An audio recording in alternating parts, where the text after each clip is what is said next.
Do you remember Linus trying to kill the PS5 with a $500 budget PC build? Wow. Okay, that's not fair. That's not fair, though. That's true. Oh, wow. What happened? Device driver hung. What a driver. Dave, I literally installed it today. All right, 20 frames per second. But he clearly still felt the need to call us out on shortcuts that we used. Like the fact that we used a second-hand motherboard in our system while comparing it to a brand new disc-based PS5. But here's what you got wrong, Marky, my guy. It was all used parts, not just a used motherboard, so... Oh, wait. No, that's worse. Well, he's back, folks. And this time he's attempting to beat the PS5 Pro 700 price tag with second-hand PC parts. Speaking of, let's do a side-by-side. This is going to be fun, boys. Let's break it down. I think in this game, we're gonna have to say there's an advantage for the PS5 Pro. In a recent attempt, Linus Tech Tips took on the challenge of building a PC to match the rumored performance of PlayStation 5 Pro, estimated to retail around $700. However, despite creative compromises and meticulous component selection, the build fell short of Sony's console on performance, ease of use, and price efficiency. This result reiterates a long-standing point in the gaming hardware space. Building a custom gaming PC that can compete with console performance, particularly at the $700 mark, is still a steep uphill battle. Consoles, like the PS5 and PS5 Pro, benefit from highly integrated hardware and software optimization, allowing them to squeeze maximum performance from each component. Sony has also invested heavily in optimizing games specifically for its platform, achieving visuals and load times that would require more expensive hardware on an equivalent PC. Linus Tech Tips struggled to achieve this level of efficiency with off-the-shelf PC parts. Even with similar specs on paper, the PC struggled to keep up with the PS5's optimized performance in several aspects: graphics quality and frame rates. The PS5 Pro is expected to push 4K gaming at high frame rates, a feat that would require a powerful GPU on a PC. To stay within the budget, Linus had to opt for a mid-tier graphics card that could handle 1080p to 1440p gaming, but it simply couldn't match the PS5 Pro's 4K capabilities. It's pretty clear that I'm not getting an even 60 FPS, and honestly, all things considered, I'd probably take that gaming experience. Really, hey? I mean, here, try it. That's right. Swapsies. Oh, yeah. All right. And I'm not looking at this going, wow, what a huge difference in visual fidelity, when I'm actually playing the game. If I'm not sitting in pixel peeping. In this game, we're gonna have to say there's an advantage for the PS5 Pro. It is an exceptionally well optimized game, even on the base PS5, so the PS5 Pro just gets that extra little bit. However, with that said, if you had me blind taste test these, I would not object to either of them. This is a great experience if you want to play Rift Apart.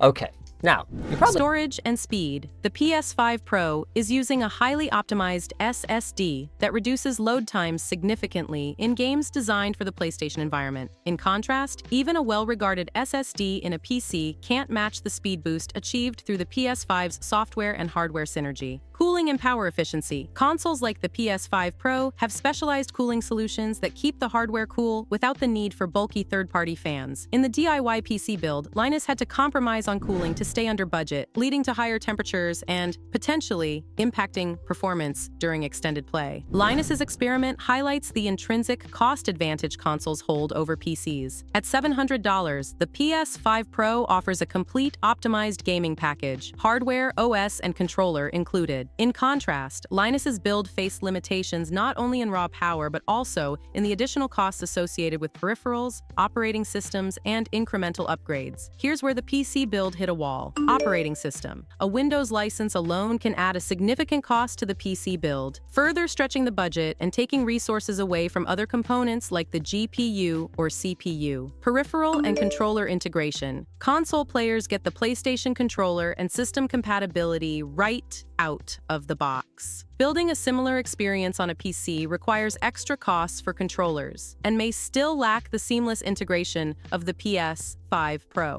Hardware availability and pricing. Console manufacturers can strike bulk deals and absorb some production costs, which allows them to offer high-performance hardware at prices that are hard for individual PC components to match. Linus had to purchase each component separately, meaning the pricing on high-demand parts like GPUs and CPUs often exceeded their console equivalents in both price and performance. Even if Linus Tech Tips had managed to build a PC that matched the PS5 Pro's raw specs, consoles are uniquely tuned to deliver performance that feels beyond the sum of their parts. This is largely because Sony develops both the hardware and software, allowing games to take full advantage of the system's potential. PCs, however, need to work across a wide array of hardware configurations, making it harder for any one system to achieve console-like performance without a much higher price tag. This experiment by Linus Tech Tips underscores the reality that DIY PC building, while highly customizable and capable of top-tier performance at higher price points, falls short of providing the same value as a console in the $700 range. Until component costs or optimization capabilities improve significantly, gaming consoles like the PS5 Pro remain the best option for high-performance gaming at a mid-range price. It took us over 3 years to build a $500 PC that could beat the PlayStation 5. And even then, there were some compromises. And $25 of wiggle room. Right, but we also conjured peripherals. We didn't pay for a controller.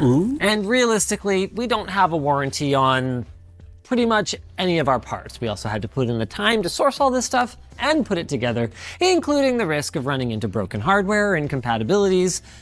We had some games that, because of our choice of an Intel Arc GPU, didn't run as well, whether that's crashing or limited support for HDR.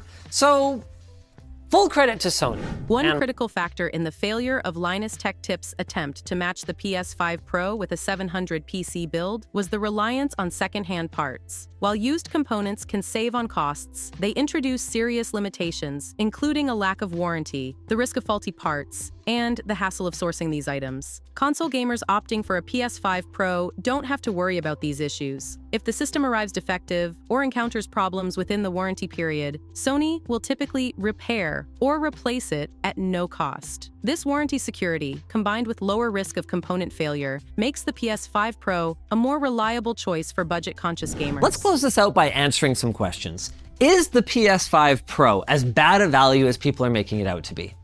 Well, I think that depends who you are. If you have a 1080p display, absolutely do not buy this machine.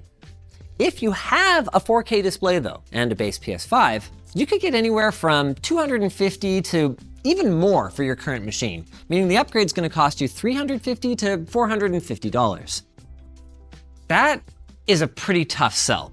The PS5 Pro definitely looks better, but from TV distance, I feel like only the discerningest of gamers are gonna easily pick the Pro out of a lineup. With that said, if you're coming into the PlayStation 5 ecosystem fresh, it's undoubtedly the better machine. It's the definitive PlayStation 5 experience. I want to end the video by sharing a question I received a few days ago. I play 5 to 7 games per year when I have free time, at most 2 hours per day. I'm deciding between a PS5 or a PC with an RTX 4060, which costs about $200 more to build than a PS5. Which would be the better choice? I don't care about high FPS, but want new games to be supported for at least 3 to 4 years. I'm not interested in spending more on upgrades, and buying games isn't an issue. This is the best answer I can give, and I'm sure thousands of people are asking themselves the same question. If you want day one access to PS5 exclusives, GTA 6, Wolverine, Spider-Man 2, Carnage spin-off, and many others coming in the next few years, the PS5 Pro is the way to go. But if you don't care about PlayStation exclusives, then look into a 4070 instead. In my experience, the RTX 4060's lower VRAM can be limiting, and that can have more impact on gaming performance than raw teraflops. If you want to be ahead of all the gaming leaks and news, specifically PlayStation news, time for you to subscribe. And as always, a like on the video is very much appreciated.